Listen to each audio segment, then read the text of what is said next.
Amis des multimètres chinois, bonsoir. Aujourd'hui, je vais vous parler du multimètre Fluke 18B+. Alors, c'est un multimètre que j'ai acheté sur eBay, parce que bon, il était à un bon prix, et Fluke, c'est quand même une bonne marque. Et on va voir que c'est un multimètre qui a des possibilités qui sont intéressantes, en particulier de pouvoir tester les LED. Donc je l'ai commandé sur eBay, au même fournisseur où j'avais commandé mon testeur d'isolation. Et j'ai reçu donc très rapidement en fait un paquet relativement bien emballé dans du papier à bulles. Mais alors par contre la boîte à l'intérieur elle a un petit peu souffert. Alors maintenant c'est vrai que c'est pas une boîte qui est très rigide et le papier à bulles autour était un petit peu mou. Enfin bon, à la limite je m'en fous, c'est pas une boîte que j'achète. Alors par contre, là je l'ai pas encore ouvert, mais déjà il y a quelque chose qui m'interpelle. C'est ici marqué Not for sale outside of China. Ah, déjà c'est bizarre, d'ailleurs on voit que tout est marqué en chinois. Alors j'ai été faire quelques petites recherches sur internet et en fait je me suis aperçu que toute la gamme qu'ils appellent 18B, 17B, 15B+, et ben en fait c'est une gamme qui n'est disponible qu'en Chine, que pour le marché chinois. Et en fait on ne trouve pas, on les trouve pas en dehors. Alors manifestement, d'après ce que j'ai vu un petit peu au faisant des recherches, c'est pas des contrefaçons, c'est vraiment la marque Fluke. Et d'ailleurs, ce qu'on va sur le site chinois Fluke, avec bien sûr l'aide du traducteur Google, parce que je parle pas chinois couramment, apparemment on les voit, donc c'est quand même pas de, je veux dire, c'est pas des contrefaçons, mais apparemment c'est quand même des Fluke, je veux dire un petit peu moins. Enfin, un petit peu moins haut de gamme que les vrais Fluke. Là on voit c'est des catégories 3 600 volts hein, d'isolation.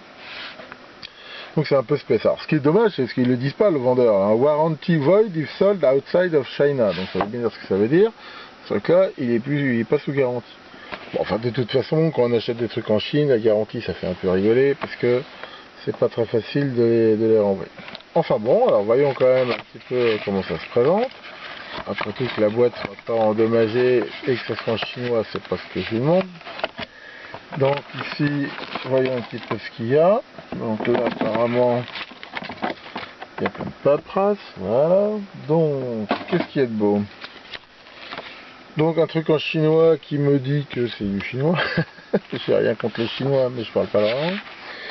Ici par contre, un truc IEC compliance, donc manifestement c'est un certificat de respect d'une norme. Alors lui par contre il est aussi dans toutes les langues, enfin apparemment il est en anglais, français, allemand.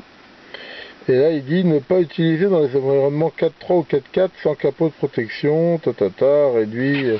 Apparemment ce qu'ils appellent le capot de protection, c'est l'embout qu'il y a ici sur la sonde, qui limite vraiment la partie conductrice au strict minimum.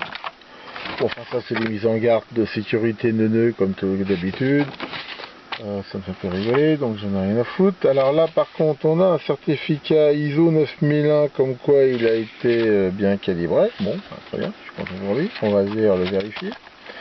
Ensuite on a un magnifique manuel, alors ce qu'il est en chinois. Oui. Donc c'est assez logique hein, pour un multimètre. Ah non, tiens, il est aussi en anglais. D'accord, a priori il est réservé au marché chinois, mais il est à la fois en anglais et en chinois. Et il est commun au modèle 15B, 17B, 18B. Donc moi j'ai le 18B. Bon, c'est très bien, hein. Ils ont manuel. Et ici par contre, un catalogue de la gamme Fluke qui lui par contre est complètement en chinois. Bon, très bien. Donc ici il y a l'appareil, donc je vais le sortir de son plastique, j'essaie de filmer en même temps, c'est pas évident. Voilà. Donc il est relativement lourd. Bon, par contre il a l'air d'être en bon état. C'est bien marqué Fluke derrière. Il a l'air d'être bien. Ici on voit qu'il y a ce clapet ici qu'on retrouve, qui donne accès au truc des piles et qui permet aussi de le poser comme ça. Alors il y a une protection sur l'affichage, on va l'enlever. Voilà. Donc voilà l'appareil. Alors je sais pas s'il y a des piles dedans. On va regarder, oui a priori. Donc ici on voit un grand affichage. Donc ici donc il fait volt alternatif, volt continu, millivolt, ohm testeur de continuité, capacimètre, ampèremètre continu alternatif, milliampèremètre, microampèremètre et test de LED. Donc des LED qu'on peut mettre ici. Donc ça c'était intéressant, et on voit en même temps qu'apparemment il indique la polarité. Donc on va essayer ça. Donc jusque là c'est pas mal. Ici il y a un bouton donc de rétroéclairage, donc ça peut être pratique. Ici Hertz %, donc ça je ne sais pas ce que c'est, enfin je regarde la doc. Hold, bon ça c'est classique, ça permet de mesurer, de mémoriser la mesure en cours, hein. Ça permet de la voir. Range, donc en fait bon, on peut choisir les ranges de manuel ou automatique. Et ici le bouton jaune, bah, ça va permettre de sélectionner différentes fonctions. Par exemple ici on voit la différence ici par exemple entre alternatif continu, ou ici entre testeur-mètre ou continuité. Donc là on voit que ça fait différentes valeurs possibles. Voilà. Bon, ouais, ça a l'air assez sympa. Donc bah, maintenant je vais le brancher et regarder avec mon calibrateur flux justement s'il est plutôt bon, quoi. Donc déjà là je résiste pas à l'envie de tester une LED. Donc on voit ici que j'ai pris une bête LED verte et que ici on a LED test. Alors le principe est vachement simple, on met la LED dans n'importe quel sens et ici voilà on voit qu'elle s'allume, à la limite c'est déjà fait la test, mais en même temps ce qui est très intéressant c'est qu'il nous montre automatiquement la polarité. Là on voit que la broche, la node hein, est à droite. Si je le retourne, et ben il met automatiquement ton node est à gauche.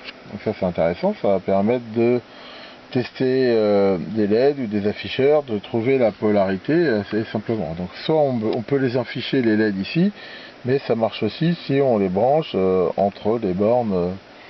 Donc ça c'est un truc qui est assez sympa. Donc maintenant on va regarder un petit peu ce qu'il donne en voltmètre. Donc voilà, je l'ai branché sur mon calibrateur Fluke, et donc là je demande une tension d'1 volt et il m'affiche 0,996. Bon, c'est terrible, mais enfin c'est pas très mauvais. Donc on va regarder pour 10 volts là. Donc 10 volts il m'affiche 9,97. Bon là c'est quand même pas terrible, ça fait quand même 3% d'erreur. Pour 100 volts il m'affiche 99,6. Bon, c'est pas non plus excellent. Bon, maintenant c'est pareil, c'est pas vendu pour être l'appareil super précis. Bon, enfin bon, pour un flux je m'attendais quand même un peu mieux que ça. Maintenant c'est la version chinoise. Alors on va regarder un petit peu ce qu'il donne en ohmmètre.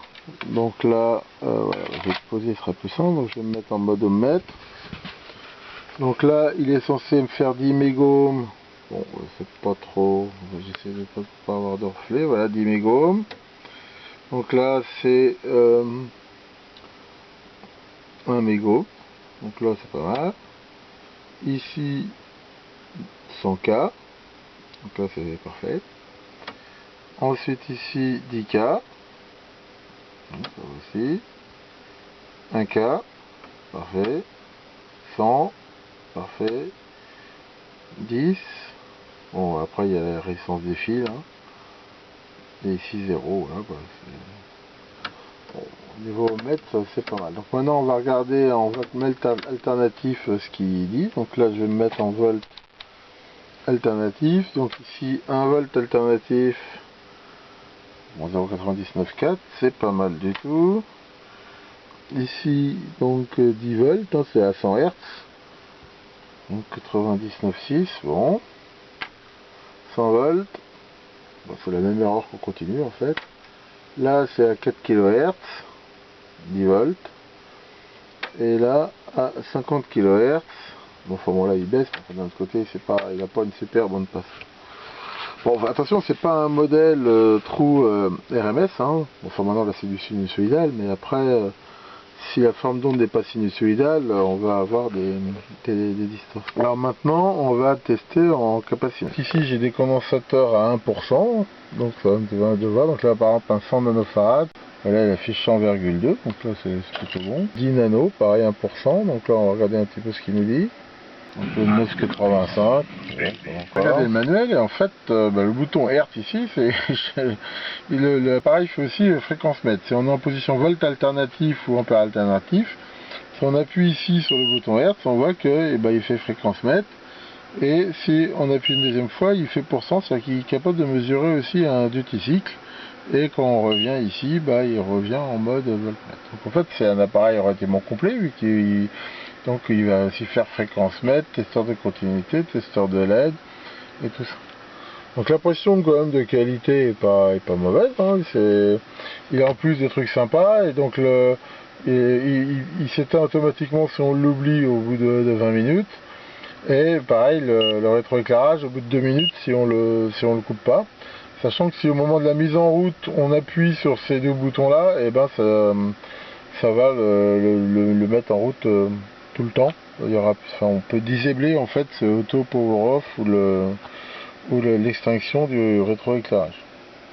Donc voilà, bon, je mesurerai plus tard la qualité de fréquence mètre et du courant. Donc ça s'alimente ici, on voit avec deux piles AA, deux piles AA. Et après ici on l'éteint comme ça. Donc globalement, je suis pas mécontent de mon achat, je veux dire. Bon, c'est quand même la qualité Fluke. J'ai vu sur internet qu'ils en avaient ouvert, moi je vais pas l'ouvrir, mais qu'apparemment la qualité à l'intérieur était relativement bonne. Le cordon ici qui est livré avec, c'est pas du silicone, mais c'est